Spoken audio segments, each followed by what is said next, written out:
My name's Sam Caddick, and I'm giving a presentation at the EMBO meeting this year on Make Science Make Sense. So it's about how to talk about your research and science with the general public.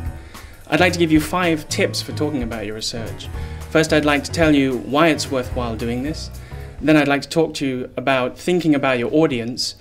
Then how to make your research engaging, how to tell a story about your research, what kind of language you should use, and how you can get involved.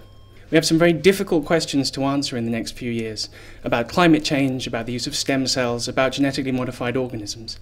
And all these things require public opinion to support the research in them. And if the public are not informed, if they've followed the misinformation or they're simply ignorant of the facts, then those discussions are going to be much harder. It's going to be much harder to persuade the public. And so I think that you as a concerned citizen and you as a concerned scientist ought to take it upon yourself to talk to the public about your research and about science in general.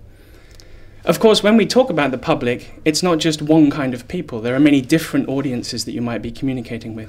And each of those audiences are going to have a different interest, a different concern about their life, that they're going to want science to find an answer for, or they might have different concerns about science itself. Another important thing to remember is that you have at least 3, probably more years of expert education in your topic. Education that the public don't have, and so you're going to have to think very carefully about the kind of information that people are interested in. Of course, when you talk to people, it's very important to engage them in what you're saying. And when you talk about your research, you're not going to do that by diving into the details of what you're doing. You're going to have to take a step back and talk about a much bigger picture, about why your research might be important or why it might be of interest to your audience. And if you can personalize it, if you can tell a story about yourself that it captures your audience's attention, then you're going to have a much better chance at making them interested in what you're saying. Day to day, we throw around words that are specialist, but we don't realize. Things as simple as the word pipette. If you've never worked in a laboratory, you have no idea what a pipette is.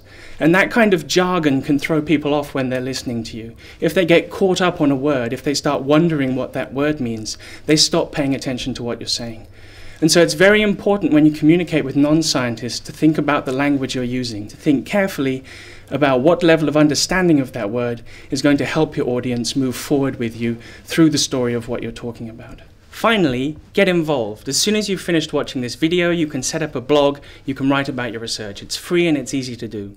If you have more time to commit to it, you can get involved in science fairs and science cafes and talk about your research with the public. So, those are my top 5 tips for communicating science. Think about why you want to communicate science. Think about who your audience are and what they're interested in. Think about how to develop a message around your research to make it an engaging story. Think carefully about the kind of language that you use. And finally, go out there and get involved in science communication because it's great fun.